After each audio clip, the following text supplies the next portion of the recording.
Mag-iingat kayo sa mga nababasa nyo, ha? Ay, lahat totoo. Katulad ng mga kumakalat ng mga statement ko sa Facebook, hindi ko po statement yun.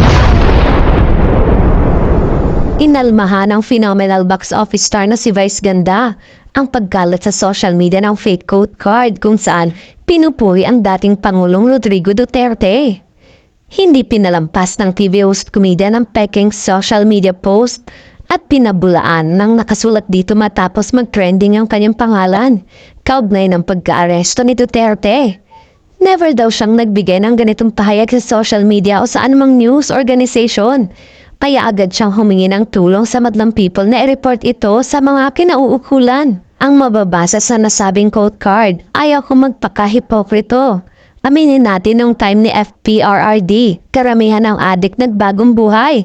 Karamihan sa mga kriminal nag-uunang sumuko dahil sa takot kay Duterte.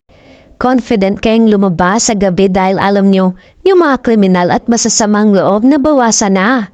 Kung hindi si Duterte ang namuno ng pandemic, lahat tayo patay. Lahat ng pondo ng gobyerno ginamit ni Duterte, may tawid lang tayo sa pandemic.